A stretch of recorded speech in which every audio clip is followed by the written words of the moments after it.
स्वागत है आप सभी का। आप देख रहे हैं संसद टीवी। नमस्कार, मैं हूं प्रीति सिंह। हमारे इस खास बुलेटिन में हम लेकर आए हैं दिन भर की तमाम बड़ी और अहम खबरें। आइए शुरुआत करते हैं हेडलाइंस के साथ।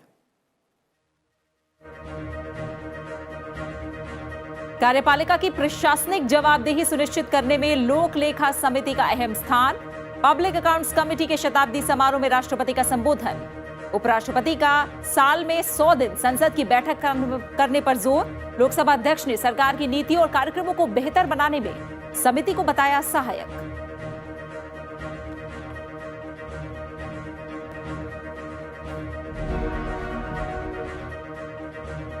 प्रधानमंत्री ने उत्तराखंड को दी 18,000 करोड़ रुपए की परियोजनाओं की सौगात। कहा, दुनिया में किसी से नहीं दबती आज देश की सरकार। विपक्ष पर लगाया सेना का मनोबल गिराने का आरोप।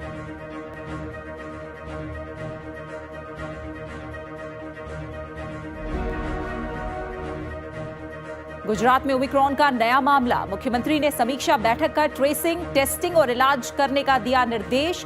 स्वास्थ्य मंत्रालय का राज्यों को अंतर्राष्ट्रीय यात्रियों की निगरानी और संपर्क ट्रेसिंग की सलाह।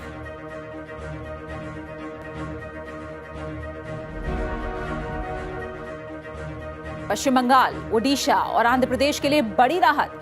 तूफान जवाद के कमजोर होने का अनुमान। ओडिशा और आंध्र प्रदेश में कल होने वाली यूजीसी नेट की परीक्षाएं स्थगित।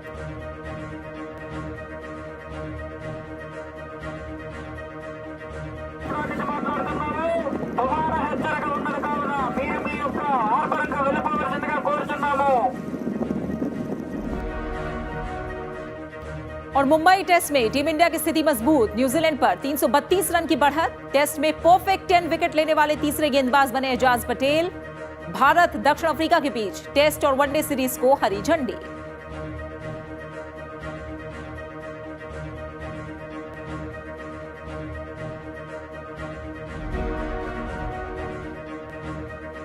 संसद की लोक लेखा समिति यानी पब्लिक अकाउंट्स कमेटी के 100 वर्ष पूरे होने पर संसद भवन के केंद्रीय कक्ष में 2 दिवसीय शताब्दी समारोह का आयोजन किया गया।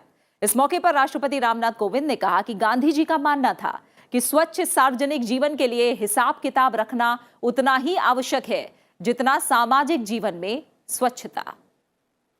राष्ट्रपति ने कहा कि लोक लेखा समिति दशकों से ऐसे आदर्शों और अपेक्षाओं पर खरी उतरी है। Gandhi is considered account keeping as essential to a clean public life as cleanliness is in social life. The PAC, I am happy to say, has lived up to such lofty ideals and expectations. Its record over the decades has been commendable and exemplary. In those days, of course, the committee had a different mandate and it continued to evolve. उपराष्ट्रपति ने लोक लेखा समिति को संसद की सभी समितियों की मां की संज्ञा दी। उपराष्ट्रपति एम वेंकैया नायडू ने इस बात पर चिंता भी जताई कि सांसद समितियों की बैठक को गंभीरता से नहीं लेते और अनुपस्थित रहते हैं। उपराष्ट्रपति ने संसद के साल में कम से कम 100 दिन चलने की सलाह दी। 100 year of Public Accounts Committee. I personally feel the committee system must be strengthened further. The attendance in committees must improve further. The other day, I have noticed that many of the committees, half of the members do not attend. It's a time for introspection. So, maximum attendance, unbiased discussion, and also trying to be partners in development along with the government, along with the parliament. That should be the motto of these committees. Lok Sabha अध्यक्ष ओम बिरला ने कहा कि पिछले 100 साल में लोक लेखा समिति ने स्वयं को एक निष्पक्ष संसदीय समिति के रूप में स्थापित किया है, जहां चर्चाएं दलगत भावना से ऊपर उठकर होती हैं और निर्णय सामूहिकता के साथ देश हित और राष्ट्रहित में लिए जाते हैं। भारत जैसे विकासशील देश के अंदर इस समिति के रचनात्मक सुझाव ने वित्तीय संसाधनों के आदर्श उपयोग को बढ़ाया नहीं दिया है, पारदर्शिता लाने का भी काम किया है। सरकार की नीतियों और कार्यक्रमों को बेहतर बनाने में भी पब्लिक अकाउंट कमेटी का बहुत बड़ा योगदान है। पीएससी के सदस्यों को धन्यवाद देता हूं, जो लगातार दलगत से ऊपर उठकर देश हित और राष्ट्र हित में काम करते हैं। लोक लेखा समिति के सभापति अधीर रंजन चौधरी ने कहा कि दशकों से लोक लेखा समिति लेखाओं की जांच के माध्यम से सरकारी कार्यों से जुड़े लेन देन के मामलों में जनता के प्रति सरकार की जवाबदेही सुनिश्चित करती आई है। The committee contributes towards maintaining the standard of efficiency and financial propriety in the running of the administration. Since the committee became a parliamentary committee under the control of the Speaker from January 1950, I wish that the committee continues its pursuit towards holding the government accountable for its spending of taxpayers' money. कुछ और अहम खबरें। प्रधानमंत्री नरेंद्र मोदी ने कहा है कि आज भारत मॉडर्न इंफ्रास्ट्रक्चर पर 100 लाख करोड़ रुपए से ज्यादा के निवेश के इरादे से आगे बढ़ रहा है। प्रधानमंत्री ने आज उत्तराखंड के देहरादून में 18,000 करोड़ रुपए की लागत से 18 विकास परियोजनाओं का लोकार्पण और शिलान्यास किया।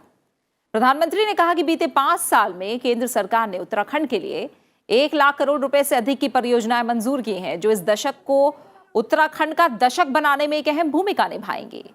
डबल इंजन की सरकार का फायदा क्या है, लोग आज देख रहे हैं।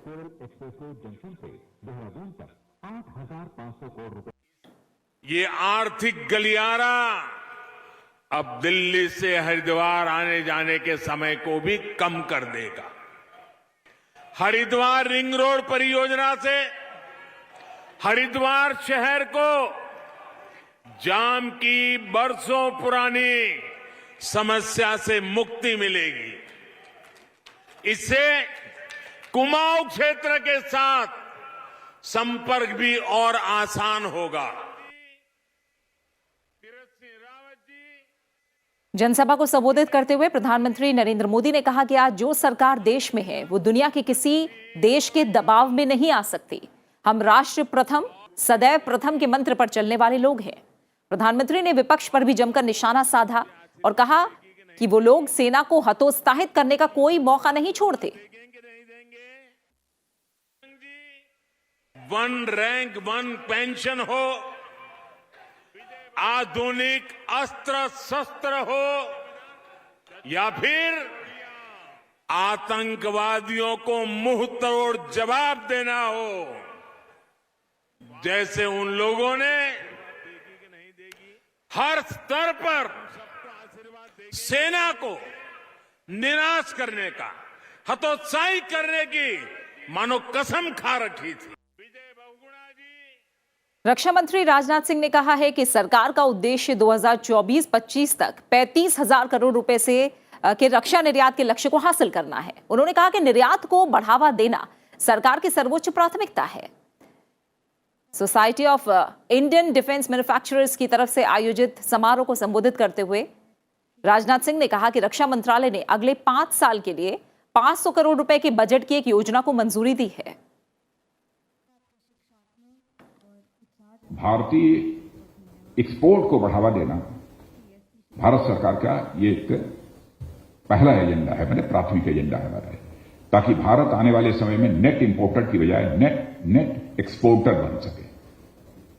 सरकार का लक्ष्य वर्ष 2024-25 तक 35,000 करोड़ रुपए के निर्यात लक्ष्य को प्राप्त करना है। वित्त मंत्री निर्मला सीतारमण ने राजस्व आसूचना निदेशालय के अधिकारियों से मामले को तेजी से तार्किक निष्कर्ष पर पहुंचाने का आह्वान किया है। डायरेक्टरेट ऑफ रेवेन्यू इंटेलिजेंस के 64वें स्थापना दिवस को संबोधित करते हुए वित्त मंत्री ने कहा कि तार्किक निष्कर्ष तक पहुंचना बहुत जरूरी है, लेकिन हम ये काम तेजी से करेंगे तभी हम इस तरह के लोगों पर अंकुश लगा सकेंगे जो इस तरह की गतिविधियों को आगे बढ़ाते हैं। उन्होंने कहा कि इससे हम तस्करी जैसे आर्थिक अपराधों पर अंकुश लगा सकते हैं। Logical conclusion is important, but speedier conclusion is what will keep the heat on people who are promoting these kind of activities. So I would think there should be greater attention given to bringing it to a closure, bringing it to a logical conclusion, but the speedier you do it, the greater deterrence it can provide. उपराष्ट्रपति M Venkaiah Naidu ने देश में corona के नए variant Omicron से लोगों को ना घबराने की सलाह दी है। उन्होंने कहा कि नए कोरोना वायरस स्ट्रेन के उभरने से लोगों के मन में नए सिरे से भय पैदा हो गया है। उपराष्ट्रपति निवास में गौतम चिंतामणि की पुस्तक द मिडवे बैटल का विमोचन करते हुए उपराष्ट्रपति ने ये बातें कही। उन्होंने लोगों से कोविड के उचित व्यवहार का पालन करने और जल्द से जल्द टीकाकरण कराने की अपील की।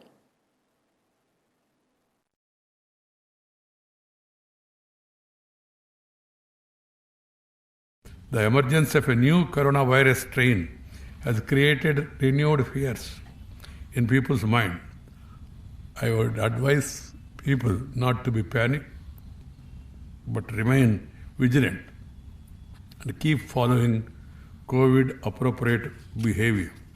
I also urge everyone to shed hesitancy, if any, and get themselves vaccinated at the earliest. केंद्रीय स्वास्थ्य मंत्रालय ने कोविड-19 के प्रसार को नियंत्रित करने के लिए कर्नाटक, केरल, तमिलनाडु, जम्मू कश्मीर, ओडिशा और मिजोरम को पत्र लिखा है और टेस्ट, ट्रैक, ट्रीट, टीकाकरण, कोविड उपयुक्त व्यवहार रणनीति के तहत जरूरी कदम उठाने के लिए कहा है। इन राज्यों के कुछ जिलों में संक्रमण के बढ़ते मामलों को देखते हुए ये कदम उठाया गया है। केंद्रीय स्वास्थ्य सचिव राजेश भूषण ने ओमिक्रॉन वेरिएंट को लेकर सभी राज्यों को अंतर्राष्ट्रीय यात्रियों की निगरानी बढ़ाने, उभरते हुए हॉटस्पॉट की निगरानी करने, त्वरित संपर्क ट्रेसिंग करने की सलाह दी। जीनोम सीक्वेंसिंग के लिए सभी पॉजिटिव नमूने भेजने, मामलों की शीघ्र पहचान और स्वास्थ्य बुनियादी ढांचे की तैयारी की समीक्षा करने के लिए भी कहा है। वहीं गुजरात के मुख्यमंत्री भूपेंद्र पटेल ने राज्य में ओमिक्रॉन का पहला मामला सामने आने पर उच्च स्तरीय बैठक की। मुख्यमंत्री ने पॉजिटिव केस में ट्रेसिंग, टेस्टिंग और इलाज करने का निर्देश दिया है। उन्होंने सभी से सोशल डिस्टेंसिंग, मास्क का उपयोग करने की अपील की। साथ ही कोरोना के नए वेरिएंट को लेकर सतर्क रहने का आग्रह भी किया है। जिम्बाब्वे से लौटा जामनगर का एक व्यक्ति कोरोना वायरस के नए वेरिएंट ओमिक्रॉन से संक्रमित पाया गया है। ये व्यक्ति गुरुवार को जांच में कोरोना वायरस से संक्रमित पाया गया था और इसके बाद जब नमूना जीनोम सीक्वेंसिंग के लिए भेजा गया तो उसमें इस बात की पुष्टि हुई कि वो ओमिक्रॉन से संक्रमित है।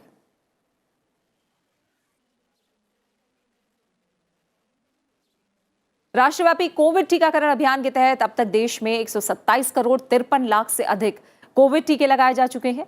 पिछले 24 घंटे में 73 लाख 63 हजार से अधिक टीके लगाए गए। इस दौरान कोविड के 8,190 मरीज ठीक हुए हैं।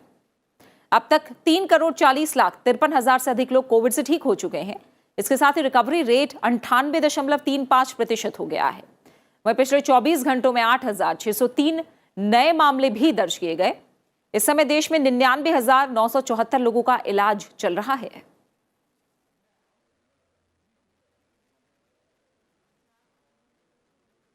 और खबर तूफान जवाद से जुड़ी हुई। देश के कई राज्यों में चक्रवाती तूफान जवाद का खतरा बना हुआ है। हालांकि गुलाब और यास की मार झेल चुके पूर्वी तटीय राज्यों को फिलहाल राहत मिलने की उम्मीद है। मौसम विभाग के मुताबिक इसके धीरे धीरे कमजोर पड़ने और अगले 12 घंटों में उत्तर की ओर बढ़ने की संभावना है। इसके बाद ये उत्तर की तरफ ओडिशा के तट की तरफ गहरे दबाव के क्षेत्र में पुरी के पास जा सकता है। ओडिशा के पूरे तटीय क्षेत्र में बारिश जारी है। मछली पकड़ने की लगभग 22,700 नौका पहले से समुद्र और चिल्का झील के पास आ चुके हैं।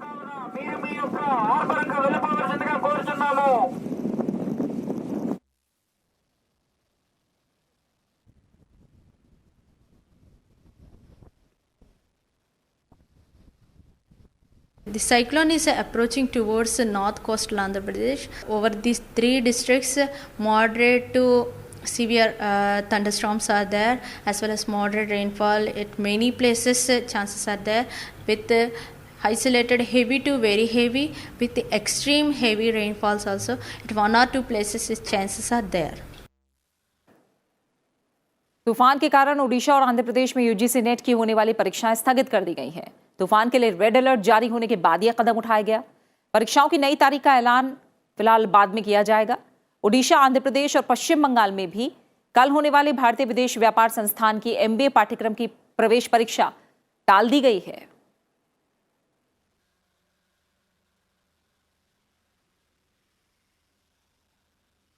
किसान संगठनों ने ऐलान किया है कि जब तक उनकी मांगें पूरी नहीं होंगी तब तक आंदोलन खत्म नहीं होगा।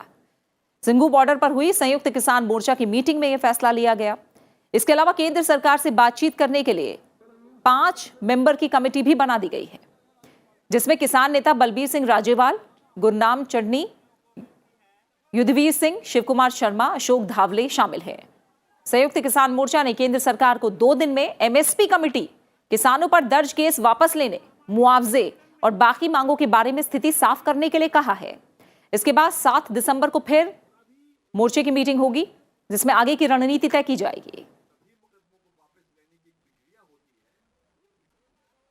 वो जो 5 लोग तय किए हैं, एक कमेटी निर्धारित की, वो कमेटी भारत सरकार से बातचीत करेगी। वो ऑथेंटिक रूप से ऑथराइज कमेटी एसकेएम की है, सरकार से बातचीत करेगी। और अगली जो मीटिंग एसकेएम की यहाँ पे होगी वो 7 तारीख को होगी। और फिलहाल यहां रुक रहे हैं एक छोटे से ब्रेक के लिए, और ब्रेक के बाद देश के चारों कोनों से राज्यों से जुड़ी तमाम बड़ी खबरें। आप बने रहिए हमारे साथ।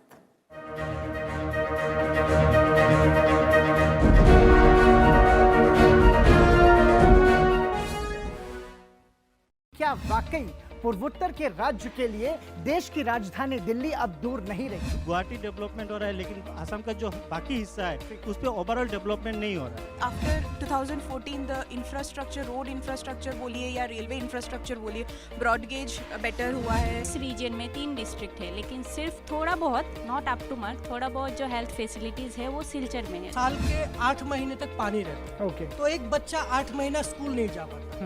बाकी जो 4 महीना रहता है, बाहर से टीचर लोग जाके वहाँ पे स्कूल सेटअप। ओके।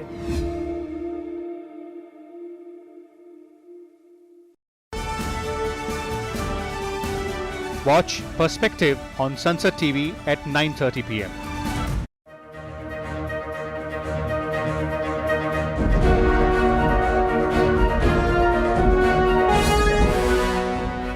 ब्रेक के बाद आपका स्वागत है, और अब देश के चारों कोनों में राज्य से जुड़ी तमाम बड़ी खबरें।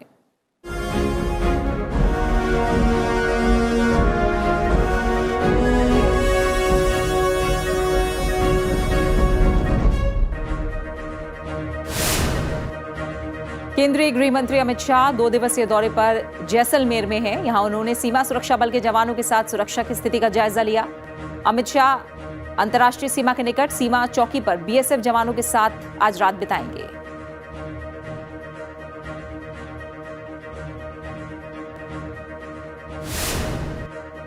तमिलनाडु के पूर्व राज्यपाल और एकीकृत आंध्र प्रदेश के पूर्व मुख्यमंत्री कोनिजेटी रोसैया का लंबी बीमारी के बाद आज हैदराबाद में निधन हो गया।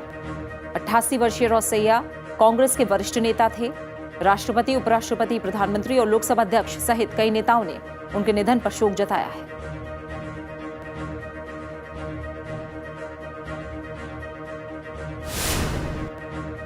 उत्तर प्रदेश मंत्रिपरिषद ने कृषि क्षेत्र को बढ़ावा देने के उद्देश्य से आत्मनिर्भर कृषक समन्वित विकास योजना को मंजूरी दी है।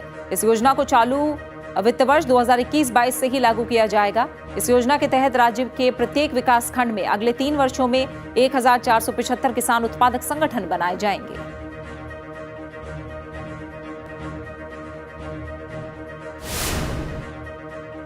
ओडिशा विधानसभा में आज विपक्षी दलों के गतिरोध की वजह से कामकाज नहीं हो सका। सत्र शुरू होने के साथ ही विरोधी दलों ने मेहर हत्याकांड का मुद्दा उठाया और अवरोध करने लगे, जिसके बाद विधानसभा की कार्यवाही को कल तक के लिए स्थगित करना पड़ा।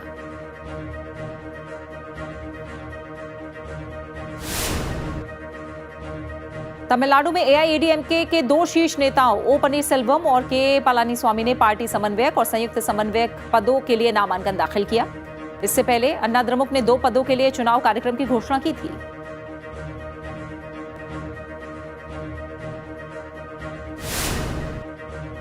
केरल के पर्यटन मंत्री पीए मोहम्मद रियाज और परिवहन मंत्री एंटनी राजू ने camp 1 camps and holidays India private limited द्वारा शुरू किए गए लक्स कैंपर का शुभारंभ किया। इससे कोविड संकट से कमजोर हुए पर्यटन क्षेत्र को फिर से जीवित होने की उम्मीद बंधी है।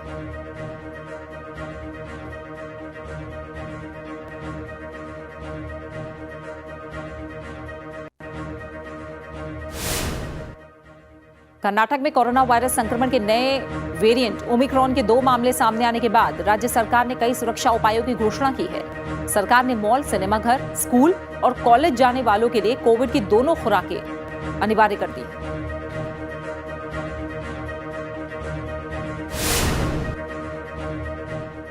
वरिष्ठ पत्रकार विनोद दुआ का निधन हो गया है। वो लंबे समय से बीमार चल रहे थे। विनोद दुआ दूरदर्शन और एनडीटीवी जैसे समाचार चैनलों में काम कर चुके हैं।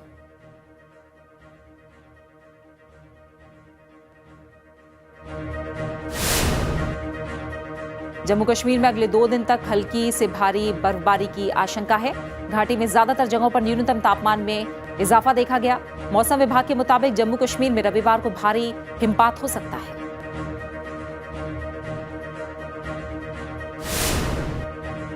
हिमाचल प्रदेश के पहाड़ी क्षेत्रों में कल से ही बर्फबारी हो रही है। बर्फबारी के बाद पहाड़ सफेद चादर से ढकने नजर आ रहे हैं। बर्फबारी की वजह से तापमान में गिरावट आई है।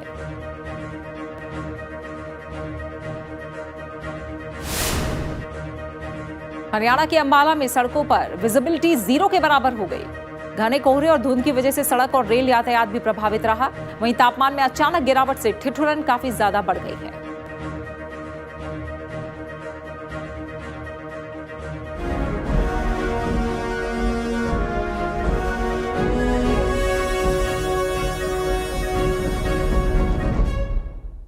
और अब कुछ और अहम खबरें। भारत और रूस के बीच शिखर सम्मेलन 6 दिसंबर को दिल्ली में होगा। इसमें शामिल होने के लिए रूस के राष्ट्रपति व्लादिमीर पुतिन भारत की आधिकारिक यात्रा पर आएंगे, जहां पुतिन प्रधानमंत्री नरेंद्र मोदी के साथ 21वें भारत रूस वार्षिक शिखर सम्मेलन में हिस्सा लेंगे। इसमें रक्षा सुरक्षा समेत दोनों देशों के बीच संबंधों को मजबूत बनाने को लेकर व्यापक चर्चा होने की उम्मीद है। शिखर सम्मेलन के दौरान दोनों देशों के बीच व्यापार, निवेश, ऊर्जा, रक्षा, संस्कृति समेत कई समझौतों पर हस्ताक्षर होने की भी उम्मीद है। शिखर बैठक से पहले 2+2 मंत्री स्तरीय वार्ता होगी। रूस के विदेश मंत्री सर्गेई लावरोव और रक्षा मंत्री सर्गेई शोइगु विदेश मंत्री एस जयशंकर और रक्षा मंत्री राजनाथ सिंह के साथ बैठक करेंगे। कोविड के कारण 2020 में यह बैठक नहीं आयोजित की जा सकी थी।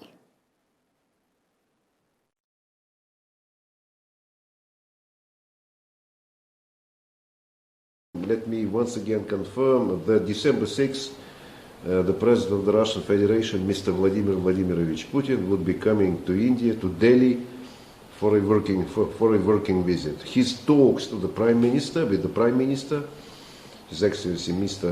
Narendra Modi. The leaders will review the state and prospects of bilateral relations and discuss ways to further strengthen the strategic partnership between our two countries. The summit will afford an opportunity to exchange views on regional, multilateral and international issues of mutual interest. आज नौसेना दिवस है। भारत में नौसेना दिवस हर साल 4 दिसंबर को मनाने के पीछे नौसेना की खास उपलब्धि है। भारत में नेवी डे 1971 के भारत पाकिस्तान युद्ध में भारतीय नौसेना के अदम्य साहस और जीत की खुशी के रूप में मनाया जाता है। 1971 में जब बांग्लादेश की मुक्ति के लिए भारत और पाकिस्तान के बीच जंग छिड़ी थी, उस युद्ध के घटनाक्रम में 4 दिसंबर की तारीख को भारतीय नौसेना ने पाकिस्तान के कराची नौसैनिक अड्डे पर हमला करके उसे तबाह कर दिया था। इसकी सफलता की याद में इस दिन को मनाने की परंपरा है। इस साल नेवी डे को स्वर्णिम विजय वर्ष के रूप में मनाया जा रहा है, क्योंकि इस बार 1971 के युद्ध में भारत की जीत की 50वीं वर्षगांठ है। नौसेना के उत्कृष्ट पराक्रम और पेशेवराना अंदाज की सराहना करते हुए राष्ट्रपति, उपराष्ट्रपति, प्रधानमंत्री और लोकसभा अध्यक्ष ने नौसेना दिवस की बधाई दी है। नौसेना दिवस के उपलक्ष्य में आज मुंबई के गेटवे ऑफ इंडिया में खादी से बने दुनिया के सबसे बड़े राष्ट्रीय ध्वज का अनावरण किया गया। ये राष्ट्रीय ध्वज खादी से बना दुनिया का सबसे बड़ा झंडा है। इस झंडे की लंबाई 225 फीट, चौड़ाई 150 फीट और वजन 1400 किलोग्राम है।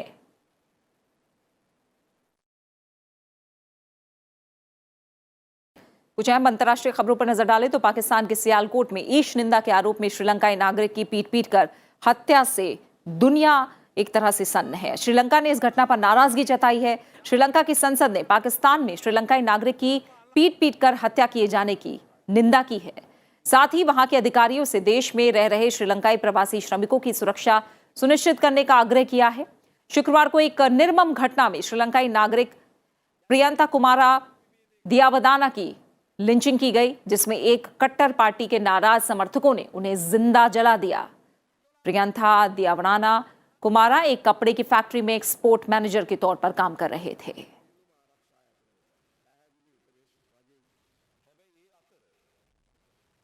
बात क्रिकेट की। टीम इंडिया और न्यूजीलैंड के बीच मुंबई के वानखेड़े स्टेडियम में खेले जा रहे टेस्ट मैच के दूसरे दिन टीम इंडिया ने मैच पर मजबूत पकड़ बना ली है। न्यूजीलैंड को 62 रन पर समेटने के बाद भारत ने दूसरी पारी में 332 रन की मजबूत बढ़त बनाई है। दूसरे दिन का खेल खत्म होने तक भारतीय टीम ने दूसरी पारी में बिना विकेट गंवाए 69 रन बना लिए हैं। चेतेश्वर पुजारा 29 और मयंक अग्रवाल 38 रन बनाकर नाबाद हैं। इससे पहले टीम इंडिया ने न्यूजीलैंड को 62 पर ऑल आउट करने और 263 रन की बढ़त लेने के बावजूद फॉलो ऑन नहीं खिलाया। भारत की ओर से स्पिनर रविचंद्रन अश्विन ने 4 और मोहम्मद सिराज ने 3 विकेट चटकाए। मैच के दूसरे दिन टीम इंडिया ने पहली पारी में 4 विकेट पर 221 रन से आगे खेलना शुरू किया और 325 रन पर ऑल आउट हो गए। ओपनर मयंक अग्रवाल ने पहली पारी में 150 रन बनाकर वो आउट हुए।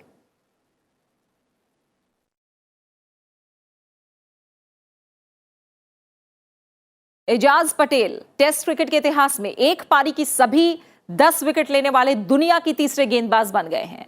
भारत के खिलाफ दूसरे टेस्ट के दौरान उन्होंने एक पारी में सभी 10 विकेट हासिल किए। 144 साल के टेस्ट क्रिकेट के इतिहास में 10 विकेट लेने वाले वो तीसरे गेंदबाज बने हैं।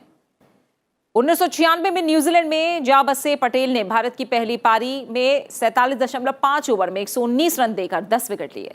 इसके साथ ही उन्होंने इंग्लैंड के जिम लेकर और भारत के अनिल कुंबले की बराबरी कर ली है। जिम लेकर ने 1956 में ऑस्ट्रेलिया के खिलाफ मैनचेस्टर में ये कमाल किया था। वहीं अनिल कुंबले ने पाकिस्तान के खिलाफ दिल्ली में फरवरी 1999 में 26.3 ओवर में 74 रन देकर 10 विकेट लिए थे।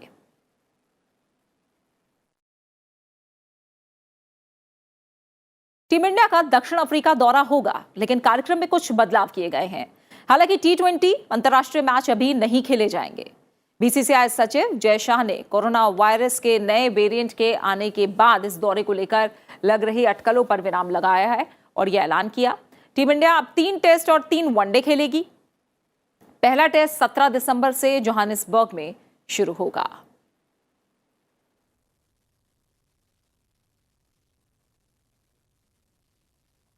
और खेल जगत की दूसरी बड़ी खबर बैडमिंटन जगत से। भारतीय बैडमिंटन खिलाड़ी पीवी सिंधु इंडोनेशिया के बाली में खेले जा रहे BWF वर्ल्ड टूर के फाइनल में पहुंच गई हैं। आज खेले गए सेमीफाइनल में उन्होंने जापान की अकाने यामागुची को हरा दिया। विश्व चैंपियन और 2 बार की ओलंपिक पदक विजेता ने रोमांचक मुकाबले में यामागुची को 21-15, 15-21, 21-19 से हराया।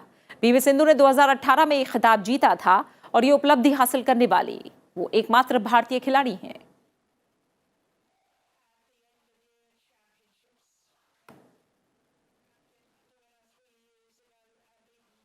और इसी के साथ फिलहाल आज की खबर में इतना ही। श्रीनगर में स्मार्ट सिटी प्रोजेक्ट के तहत वॉल पेंटिंग की जा रही है।